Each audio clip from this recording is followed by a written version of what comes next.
ദൈവനാമത്തിൻ്റെ മഹത്വം ഉണ്ടാകട്ടെ. സക്കറിയ പ്രവാചകൻ്റെ പുസ്തക പഠനത്തിലെ രണ്ടാമത്തെ ക്ലാസ്സിലേക്ക് എല്ലാ പ്രിയപ്പെട്ടവർക്കും ഹാർദവമായി സ്വാഗതം.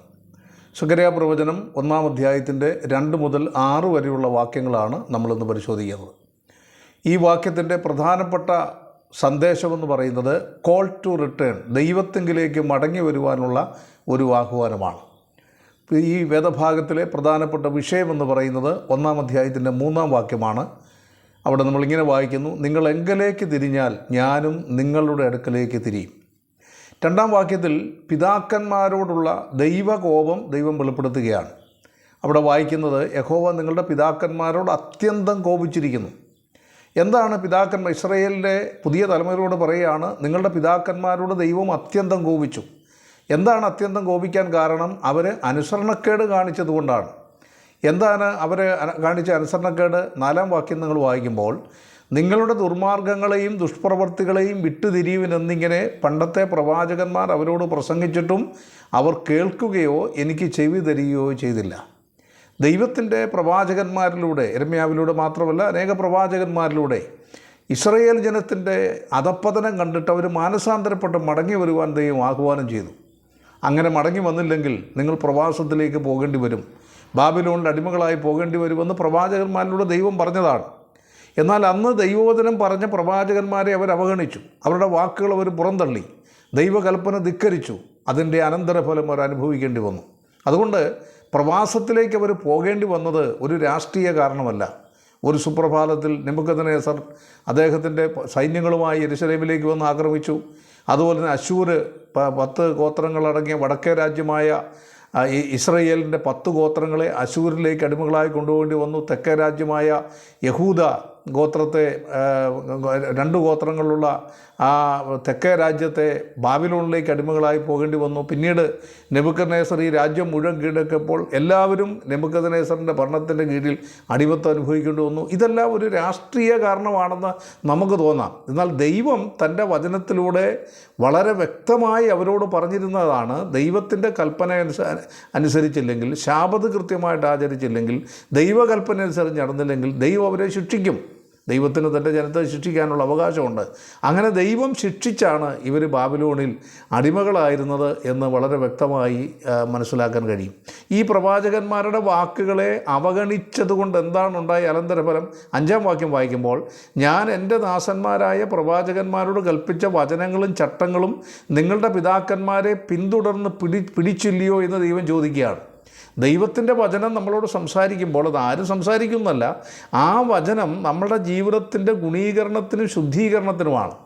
പുതിയ നിയമസഭയെ കർത്താവ് ശുദ്ധീകരിക്കുന്നത് വചനത്തോടുകൂടിയ ജലസ്നാനത്താലാണ്. ആ വചനം കേൾക്കുമ്പോൾ മനസ്സാന്തരപ്പെട്ട് ദൈവത്തിലേക്ക് തിരിഞ്ഞു വരാൻ നമ്മളെ ആവശ്യപ്പെടുമ്പോൾ അത് ധിക്കരിച്ചാൽ ആ മാനസാന്തരപ്പെട്ടില്ലെങ്കിൽ ഉണ്ടാകുന്ന അനന്തരഫലം എന്താണോ അത് കൃത്യമായിട്ടും ദൈവമക്കൾ അനുഭവിക്കേണ്ടി വരുമെന്നുള്ളത് ഈ വചനത്തിലൂടെ വ്യക്തമായി പറയുകയാണ്. 6-ാം വാക്യം നമ്മൾ വായിക്കുമ്പോൾ ഇത് അവർ സമ്മതിച്ചൊരു കാര്യമാണ്. ഈ പിതാക്കന്മാർ ബാബിലോണിൽ വെച്ച് സമ്മതിച്ചൊരു കാര്യമാണ്. എന്താ? വചനം അവരനുസരിച്ചില്ല, അനുസരിക്കാത്തതിൻ്റെ ഫലമായിട്ടാണ് ഈ അനന്തരഫലം ഉണ്ടായത് എന്ന് അവരുടെ വാക്കുകൊണ്ട് തന്നെ അവർ പറയുന്ന കാര്യമാണ് 6-ാം വാക്യം. എന്താ വായിക്കുന്നത്? ഞങ്ങളുടെ വഴികൾക്കും പ്രവൃത്തികൾക്കും തക്കവണ്ണം സൈന്യങ്ങളുടെ യഹോവ ഞങ്ങളോട് ചെയ്യാൻ നിരൂപിച്ചതുപോലെ അവൻ ഞങ്ങളോട് ചെയ്തിരിക്കുന്നുവെന്ന് അവർ മനം തിരിഞ്ഞ് പറഞ്ഞില്ലയോ? മനം തിരിയാനായിട്ടാണ് ദൈവവചനം പ്രവാചകന്മാരോട് പറഞ്ഞത്. പക്ഷേ മനം തിരിഞ്ഞത് ബാബിലോണിൽ ചെന്ന് കഴിഞ്ഞപ്പോഴാണ് ദൈവം പറഞ്ഞാൽ പറഞ്ഞതുപോലെ ചെയ്യുന്നവനാണെന്ന് അവർക്ക് മനസ്സിലായി. എന്നാൽ പുതിയ തലമുറയോട് മടങ്ങി വരാൻ ആഗ്രഹിച്ചവരോട് ദൈവം പറയുകയാണ്, എങ്കലേക്ക് തിരിവിൻ, എന്നാൽ ഞാൻ നിങ്ങളുടെ അടുക്കലേക്കും തിരിയുമെന്ന് സൈന്യങ്ങളുടെ യഹോവ അരുളി ചെയ്യുന്നു. എന്ന് പറഞ്ഞാൽ നിങ്ങൾ നിങ്ങളുടെ പിതാക്കന്മാരെ പോലെ ആയിത്തീരരുത്. ദൈവവചനം കേട്ട് ദൈവത്തിൻ്റെ അരുളപ്പാടനുസരിച്ച് മടങ്ങി വരുവാൻ നിങ്ങൾ ആഗ്രഹിക്കുന്നുവെങ്കിൽ ഞാൻ നിങ്ങളുടെ അടുക്കലേക്കും മടങ്ങി വരും എന്ന് ദൈവം പറയുകയാണ്. ഇവിടെ ഈ ദേവാലയം പണിയുടെ സമയത്ത് ഒരു പ്രതികൂലം ഉണ്ടായ ഘട്ടത്തിലാണ് ദൈവം ഈ പ്രവാചകന്മാരെ അയക്കുന്നത്. ഈ പ്രതികൂലം വാസ്തവത്തിൽ ദൈവത്തെങ്കിലേക്ക് തിരിയാനായിട്ടും ദൈവത്തിൻ്റെ അരുളപ്പാടുകൾ കേൾക്കാനുമായിട്ടുള്ള ഒരു മുഖാന്തരമായി തീർന്നു എന്നുള്ളത് വളരെ പ്രധാനപ്പെട്ട കാര്യമാണ്. ക്രിസ്തീയ ജീവിതത്തിൽ നമുക്കുണ്ടാകുന്ന കഷ്ടതകളും പ്രയാസങ്ങളും പീഡനങ്ങളും ഒക്കെ ദൈവത്തോട് കൂടുതൽ എടുക്കാനും നമ്മുടെ ഐക്യം കെട്ടിപ്പടുത്താനും, ദൈവമക്കൾ തമ്മിലുള്ള ഐക്യം കെട്ടിപ്പടുത്താനും, ദൈവത്തിങ്കിലേക്ക് നമ്മുടെ അഭയാചന കഴിക്കാനുമുള്ള ഒരവസരമാണ്. ഈ ദിവസങ്ങളിൽ നമുക്കുണ്ടാകുന്ന പ്രശ്നങ്ങളുടെ മുമ്പിൽ നമ്മൾ ലോകത്തോട് പരാതി പറയാതെ ദൈവത്തിന് മുമ്പാകെ നിലവിളിച്ചാൽ അതിന് പരിഹാരമുണ്ടാവും തന്നെയാണ് ചരിത്രം പഠിപ്പിക്കുന്നത്. ഈ വാക്യങ്ങൾ പഠിപ്പിക്കുന്ന 5 ആത്മീയ പാഠങ്ങളുണ്ട്. 1, ദൈവം സത്യവാനാണ്, വാഗ്ദാനവും ശിക്ഷയും സാക്ഷാത്കരിക്കും. 2, തിരിച്ചുവരവ് അത്യാവശ്യമാണ്, അതിലൂടെ മാത്രമേ ദൈവിക ബന്ധം പുനഃസ്ഥാപിക്കാൻ പറ്റുകയുള്ളൂ. പഴയ തെറ്റുകളിൽ നിന്ന് പാഠം പഠിക്കണം, അത് ആവർത്തിക്കരുത്. 4, ദൈവം നാം തിരികെ വരാൻ ആഗ്രഹിക്കുന്നത് നമ്മളെ ശിക്ഷിക്കാനല്ല, നമ്മളെ അനുഗ്രഹിക്കാനാണ്. ദൈവവചനം മാറ്റമില്ലാതെ നിലകൊള്ളുന്ന വചനമാണ്. ഈ വിഷയത്തോട് ബന്ധപ്പെട്ട് മലാക്കി പ്രവചനം 3:7, 2 ദിനവൃത്താന്തം 36:15-16, യെശയ്യാ 55:6-7, എബ്രായർ 7:7-8 വാക്യങ്ങൾ കൂടെ നിങ്ങൾ വായിക്കുന്നത് തീർച്ചയായിട്ടും ഗുണമാകും. ദൈവം പറയുകയാണ്, എൻ്റെ അടുക്കിലേക്ക് വരുവിൻ, ഞാൻ നിങ്ങളുടെ അടുക്കിലേക്കും വരും. ഈ ദൈവത്തെ സ്നേഹിച്ചുകൊണ്ട് ജീവിക്കാം. ദൈവനാമം വാഴ്ത്തപ്പെടുമാറാകട്ടെ.